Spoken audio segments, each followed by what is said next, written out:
Salut tout le monde, quel plaisir de vous retrouver ici. Les conditions de jeu sont absolument parfaites. Tous les critères de la soirée légendaire sont réunis.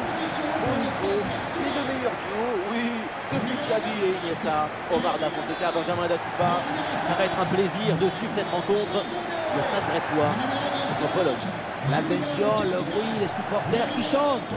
Tout ça, ça se joue dans une ambiance extraordinaire.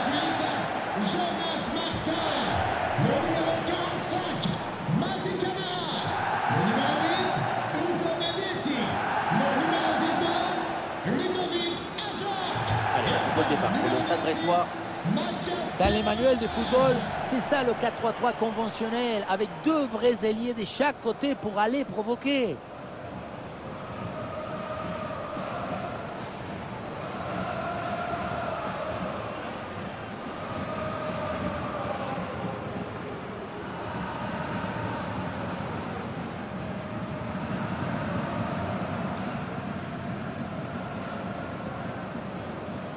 L'équipe de Bologne qui va débuter avec l'équipe suivante.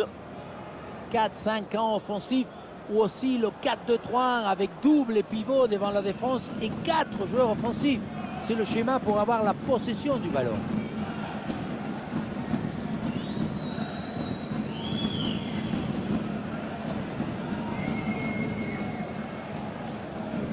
Allez, je vous souhaite à toutes et à tous un bon match.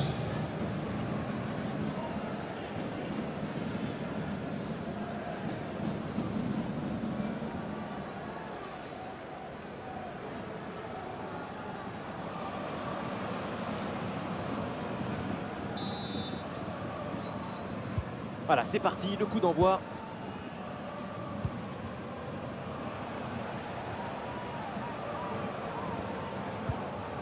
Allez, le ballon sort en touche suite à cette intervention. Et la possession change de camp. Oui, la belle incursion là. Oh, le très mauvais tacle. Et attention derrière parce que ça peut lui valoir un carton.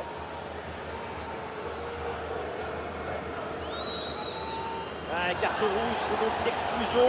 Et ça va être compliqué. Ah oui, compliqué surtout pour la défense.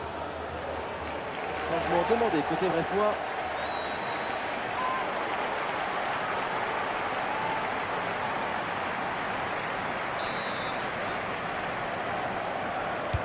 Et oui, pourquoi pas, ça part directement dans la surface. Ah, la position était intéressante, mais le ballon lui a échappé.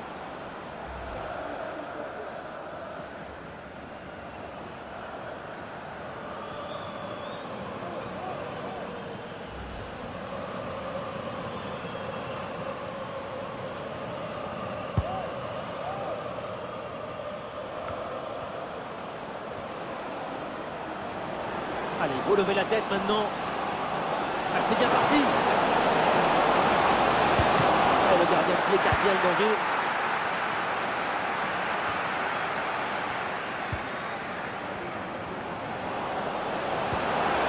Excellente intervention dans la surface.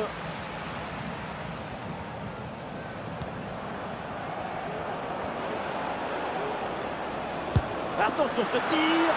Mais c'est capté tranquillement au final.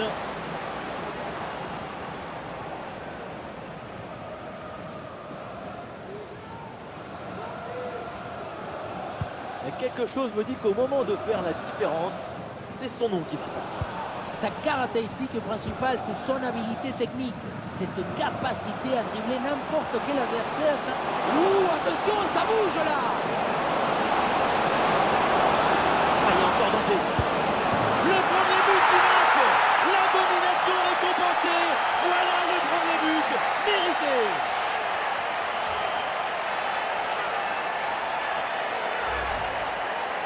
Il ne pouvait pas faire grand-chose ici, le gardien. Au moins, il était au premier loge.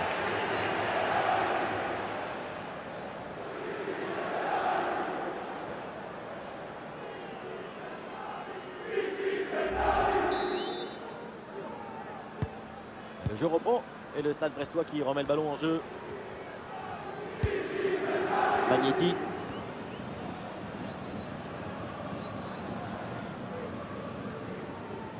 Allez, les Brestois gagnent du terrain.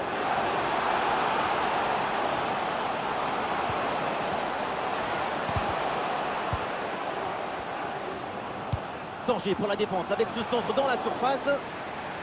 Long ballon aérien, la défense se soulage. Oui, c'est bien fait, il est passé.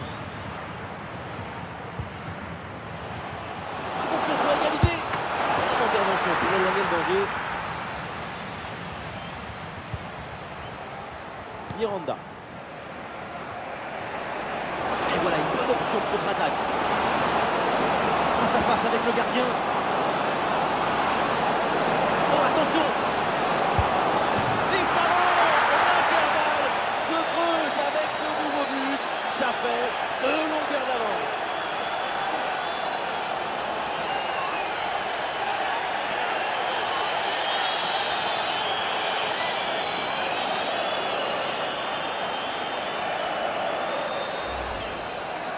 Le gardien n'a pas pu faire grand-chose. C'est avec la défense qu'il faut s'ajuster.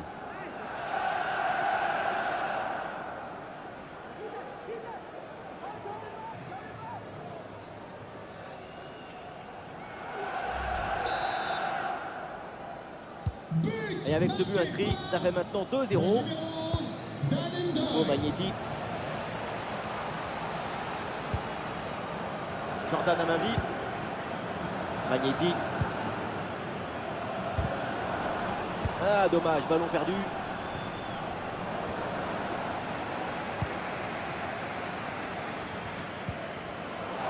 Super précis. Et la récupération très haute.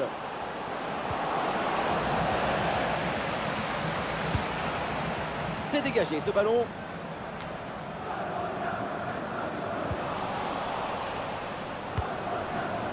Ouais, c'est bien fait ça. Oh, il s'est bien servi. Une lourde frappe, elle passe très loin, alors que le but semblait tout faux. Mais voilà, à trop vouloir flamber, on se brûle et on finit par manquer l'en manquant.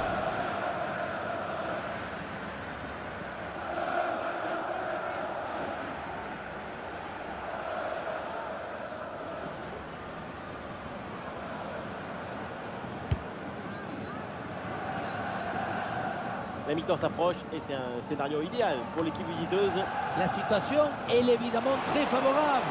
Il y a de la possibilité, de l'énergie, de l'effervescence. Ces 2 buts d'avance, c'est une magnifique récompense. Il y a un peu d'espace sur le côté. Ah, c'était bien parti, mais ce ballon est perdu finalement.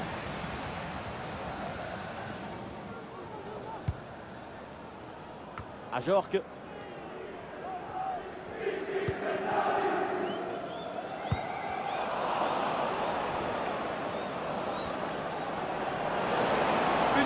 D'arrêt de jeu au minimum et il prend le dessus sur l'adversaire. Il va aller provoquer dans l'axe. Ah, la bonne frappe. Et la frappe est contrée. Et donc on va en rester là. C'est la fin de la première période. Petit aparté, le temps pour nous de signaler la qualité de sa performance en attaque. Il joue comme un autre, mais l'autre, c'est lui.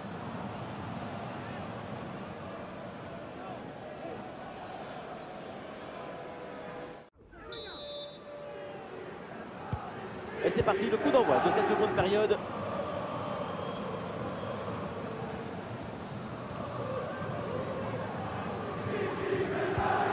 Ah, grosse pression, ballon perdu. Il y a du monde en soutien.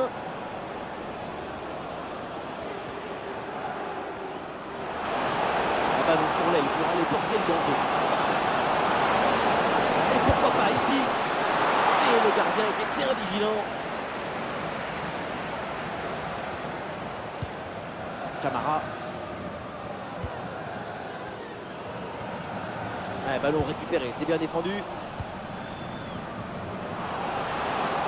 bonne opportunité à jouer là-dessus.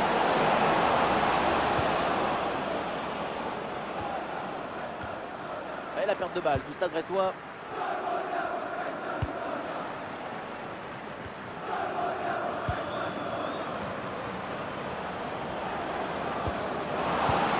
Super intervention défensive pour empêcher la frappe.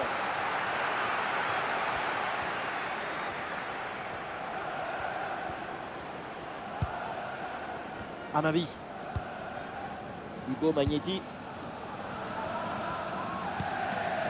Magnetti. Jonas Martin. Bonne intervention pour stopper l'attaque. Ah, c'est bien parti. Le danger est toujours présent. Le ballon n'est pas maîtrisé, attention. Et cette action s'arrête là. Mama Baldé. Très chers amis supporters, n'oubliez pas que plusieurs buveurs sont à votre disposition dans tout le stade. Ballon pour le Stade Brestois. Il y a du monde là, quelques possibilités.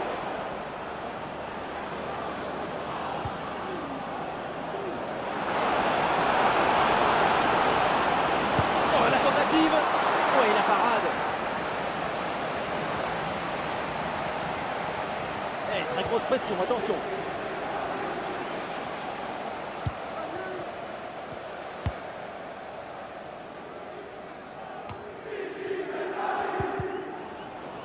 Ah, le ballon est perdu, sans l'intervention.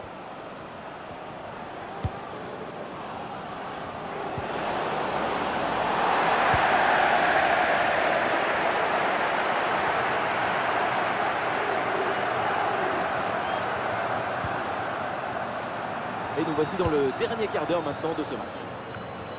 Ah, une bonne contre-attaque peut-être. Ah non, c'est récupéré par l'adversaire.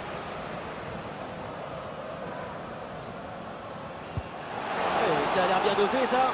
Mama Baldé reçoit le ballon. Ouais, excellente intervention, le ballon est récupéré. Et on lève la tête là, peut-être un centre. Et le but dans les dernières minutes de jeu. L'écart est réduit. Il reste une poignée de secondes pour y croire.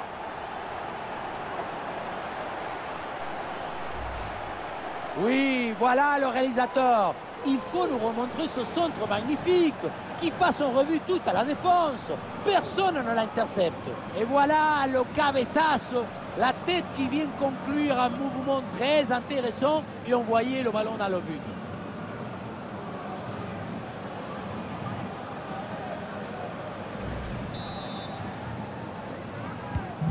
Le match reprend. Le score est maintenant de 2-1. Le numéro 19, Ludovic Ajorc.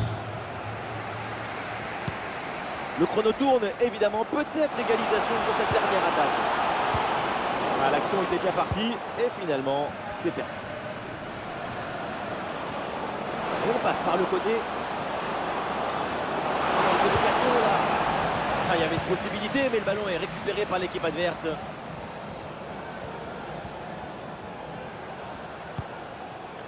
Mama Baldé. Oh, ça peut aller au but. Incroyable, quelle énorme occasion de revenir à égalité sur cette dernière possibilité. À peine une poignée de secondes à jouer, une des dernières chances.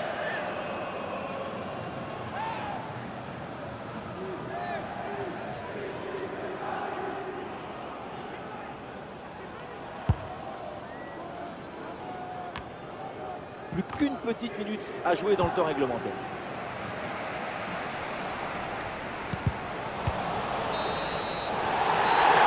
Le coup de sifflet final est dans le public, c'est la bronca, les supporters veulent toujours à l'arbitre pour cette explosion. Quand les passions sont mêlées, quand tout l'irrationnel déborde, c'est difficile de rester objectif.